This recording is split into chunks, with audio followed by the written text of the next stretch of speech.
Thousands of brand new cars sitting in parking lots across Europe, rusting, unsold, losing value by the day. This is BYD, the company that beat Tesla, the electric vehicle giant that was supposed to be unstoppable. For years, every analyst called BYD the future of the automotive industry. But unstoppable companies don't lose over half their profit in a single quarter. BYD just did.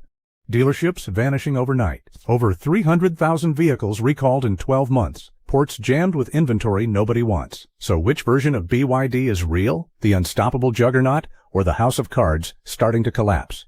Stick around, because what you're about to see isn't one disaster, it's 5, and they're all connected in ways that reveal something disturbing about the entire global EV industry. Build your dreams, that's what BYD literally stands for, and understanding where this company came from explains everything about why it's falling apart right now. BYD wasn't born as a car manufacturer. Back in 1995, it started as a battery company, making rechargeable cells for mobile phones. The founder, Wang Chuanfu, wasn't some automotive industry veteran. He was a chemist, and that detail matters more than it sounds, because it shaped every single decision that followed.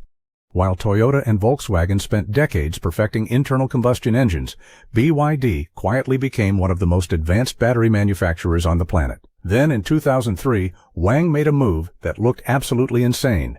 He bought a failing state-owned car company and announced BYD would start building automobiles. Industry veterans thought he'd lost his mind. Why would a battery maker suddenly jump into one of the most capital-intensive, competitive industries on Earth? But Wang saw something nobody else could see yet. He knew electric vehicles were coming, and he knew whoever controlled the battery technology would control the entire car. For the first decade, BYD made forgettable gasoline cars, mostly copying designs from established manufacturers. Nothing remarkable, nothing that turned heads. But behind the scenes, the company was accumulating patents, refining battery chemistry, and developing what would become its ultimate competitive weapon, the Blade battery. This was BYD's proprietary version of lithium iron phosphate technology, engineered to be safer, cheaper, and more efficient than what competitors were using. And here's what separated BYD from every other electric vehicle manufacturer on the planet. Tesla buys battery cells from Panasonic and CATL. Ford and General Motors source theirs from external suppliers. BYD makes everything itself. Batteries, electric motors, semiconductor chips, even some of its own software. That's called vertical integration, and it meant BYD could manufacture an electric vehicle for thousands of dollars less than almost anyone else, while still turning a profit. Then came the moment that changed the trajectory of the entire company. In 2022, BYD made a decision no other major automaker had the confidence to make. It stopped producing gasoline-only vehicles completely. Every single car rolling off BYD production lines from that point forward would be either fully electric or a plug-in hybrid. No hedging, no keeping one foot in the old world, and the timing looked absolutely perfect. The Chinese government was pouring enormous subsidies into electric vehicle adoption. Consumer demand was exploding, and BYD had products at every single price point, from a $15,000 compact hatchback to luxury SUVs that could literally float in water if needed. The results were staggering. By 2023, BYD had overtaken Volkswagen to become the best-selling car brand in China, not just among electric vehicles, among all vehicles. Then in 2024, BYD did something almost nobody predicted. It outsold Tesla globally in total EV deliveries. The company that started making phone batteries had just dethroned the most famous electric car maker in the world. Stock analysts were calling BYD the most important automotive company on the planet. Warren Buffett's Berkshire Hathaway had invested early and made billions. BYD was opening factories in Hungary, Brazil, Thailand, Turkey, Uzbekistan. It looked like the future had already arrived, and BYD owned every piece of it. But here's the thing about companies that grow this fast, this aggressively, expanding on this many fronts simultaneously. Speed like that doesn't just create success stories, it creates structural cracks. And by the time those cracks started showing, BYD had already built so much momentum that almost nobody was paying attention to the warning signs forming underneath. The collapse started with a decision that looked brilliant on paper and turned into a slow-motion disaster in reality. In May 2025, BYD announced something that sent shockwaves through the entire Chinese automotive industry. Price cuts of up to 34% across 22 different models. Some vehicles got cheaper by the equivalent of $10,000 overnight. On the surface, this looked like a power move, BYD flexing its manufacturing scale, undercutting every competitor, daring smaller EV makers to try keeping up. And for about 5 minutes, it worked exactly like that. Then BYD's stock dropped 8% the same day, because investors immediately understood what this really signaled. This wasn't a power move at all, it was a fire sale. BYD had a massive problem it didn't want to admit publicly. It had manufactured far more cars than people were actually buying. Industry investigators later discovered that BYD dealerships across China were sitting on more than 3 months of unsold inventory, more than double what's considered healthy. Picture car lots so packed with unsold BYDs that there's literally nowhere left to park incoming shipments. That's not a success story. That's a company that built its production forecasts on hope instead of actual demand. So why did this happen? Because BYD wasn't just competing against Tesla or Volkswagen anymore. It was competing against itself. Dozens of smaller Chinese EV manufacturers had flooded into the market, copying BYD's exact playbook of cheap subsidized electric vehicles. The government purchase incentives that had fueled the entire boom started shrinking, and when supply dramatically outpaced demand, the only lever left to pull was price. Cut it again, cut it until somebody finally buys. The price war that followed didn't just hurt BYD, it incinerated the entire industry. Researchers calculated that the price war between 2023 and 2025 destroyed roughly $69 billion in industry revenue. Average vehicle prices across the Chinese market fell more than 11% in just 3 years. Eventually, Chinese regulators had to step in and explicitly ban automakers from selling cars below manufacturing cost, a rule they had to write because companies were doing it anyway just to keep factories running and lights on. BYD followed the letter of that rule and kept discounting anyway, just dressed up differently. Cash rebates, insurance bundles, trade-in bonuses, anything to keep cars moving off lots already overflowing. And the damage showed up exactly where you'd expect.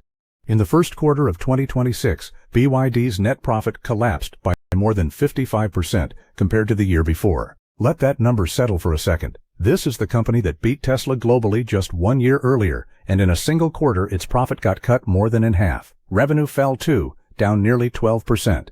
BYD's market share inside China, its home turf, the place it built its entire empire, dropped from roughly 33% down to 26% in a single year. The company that was supposed to be invincible was watching its own backyard slip away. Here's what makes this even more uncomfortable. BYD's profit wasn't just shrinking because of the price war. A huge chunk of it was propped up by government money. In 2025 alone, BYD received over 12 billion yuan in government subsidies. That's nearly 40% of its entire net profit for the year coming directly from state support. Take that away, and the picture gets substantially darker. This wasn't a company winning on pure manufacturing brilliance anymore. It was a company needing life support to keep profit numbers looking respectable. And if you think that's bad, wait until you see what was happening to the people actually selling these cars on the ground. If you want to understand how a car company is really performing, don't just look at the factory, look at the dealerships. And in BYD's case, what was happening at the dealership level in 2025 was absolutely brutal. In April 2025, one of BYD's biggest dealer networks in China, Shandong Changqing Holdings, collapsed almost overnight. This wasn't some tiny operation. This was a group running over 20 dealerships, generating roughly 3 billion yuan annually, employing over 1,200 people. One of its showrooms had even been called the #1 BYD flagship store in all of China. Within weeks, more than 20 locations shut down, leaving showrooms empty and customers stranded. Over 1,000 customers had prepaid for service packages, multi-year insurance bundles, maintenance plans, all of it just vanished. Some employees reportedly went unpaid for up to 6 months. BYD and the dealer network blamed each other, but customers holding worthless contracts didn't really care who was right. And this wasn't an isolated incident. Other dealer groups like Xinchi and Liaoning hit the same wall. Investigators found something called channel stuffing, where BYD pushed dealers to accept far more inventory than they could realistically sell, propping up its own production numbers while quietly shifting the financial risk downstream. This pattern wasn't limited to dealerships either. Leaked messages from late 2024 showed BYD asking suppliers to cut prices another 10% for 2025 on top of margins already razor-thin. And researchers at GMT Research, the firm that helped uncover the Evergrande financial scandal, found BYD's real adjusted debt was closer to 323 billion yuan, more than 10 times the official number, built by stretching out supplier payments indefinitely instead of borrowing money directly. Now before we go further, if you've made it this far, you clearly care about what's actually happening in the automotive world beyond the headlines, so hit subscribe and tap that notification bell because it genuinely helps this channel grow, and we've got more stories like this coming. Okay, Back to the disaster, because it gets worse. When the cars themselves started failing, starting in late 2024, BYD found itself buried in recall after recall. September 2024, nearly 97,000 Dolphin and Yuan Plus EVs over a steering defect with fire risk. January 2025, another 7,000 Fengcheng Baobao 5 SUVs, again fire risk. Then October 2025, the big one. Over 115,000 vehicles, Tang SUVs, and Yuan Pro EVs, covering a drive motor controller that could fry its own circuit board, and battery packs, sealed so poorly that water could get inside. Weeks later, November 2025, nearly 89,000 Chin Plus hybrids recalled for a battery defect that could cause sudden power loss. Over 300,000 vehicles recalled in barely a year. That's not a few rough edges, that's a systemic pattern. Owners started piling on too. Video showed plastic door panels and fenders that felt cheap, a crash beam on a $42,000 model, thin enough to bend by hand, rust forming on a 2-year-old Chin Plus. For a company built on engineering precision, this was proof corners were getting cut to hit aggressive price targets. Then in April 2026, a massive fire broke out at BYD's own Shenzhen headquarters, a parking garage filling with black smoke captured on camera. The obvious fear, did a battery just catch fire at company headquarters? Investigators found it wasn't a battery at all, just contractors accidentally igniting insulation in a storage area full of scrapped vehicles. No injuries, no defect revealed. That distinction matters, and BYD's Blade battery genuinely tests well for safety in independent evaluations. But after 300,000 recalls and viral rust videos, nobody waited for the investigation results. Trust had already eroded that far. So why have you never seen a BYD on an American road? The United States applies a 100% tariff on Chinese-made EVs, plus regulatory hurdles around connected car software and data security. BYD isn't losing market share in America. It was never allowed onto the field in the first place.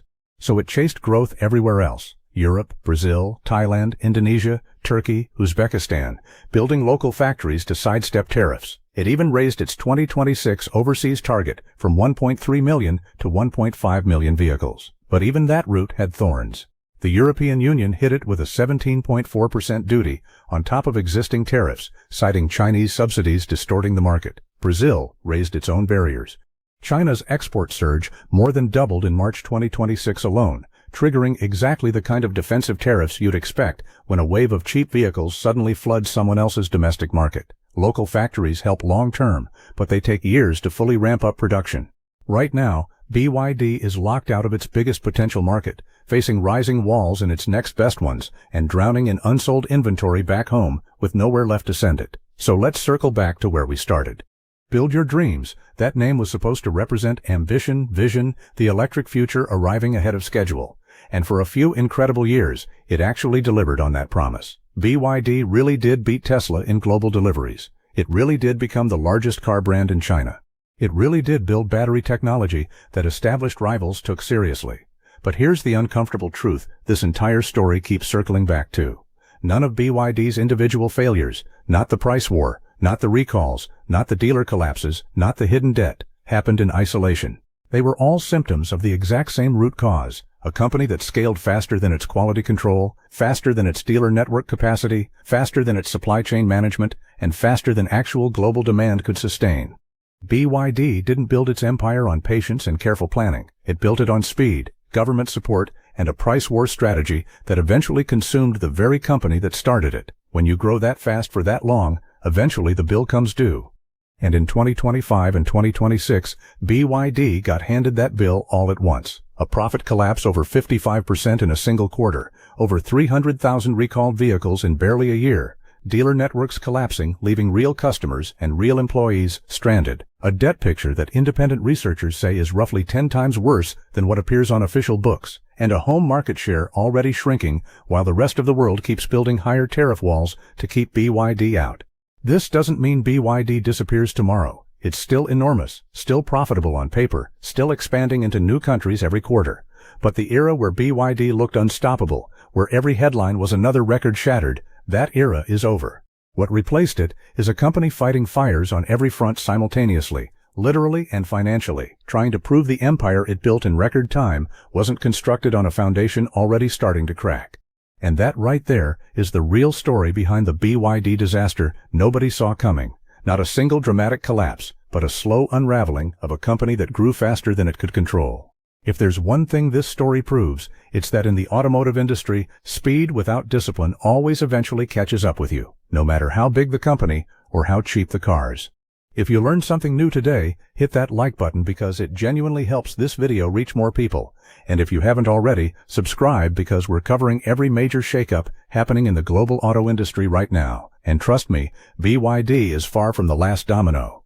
Drop a comment and let me know what you think. Is this a temporary stumble for BYD, or the beginning of something much bigger unraveling across the entire Chinese EV industry? I read every single comment, and some of the best ideas on this channel come directly from you. Thanks for watching. I'm grateful you spent this time here, and I'll see you in the next one.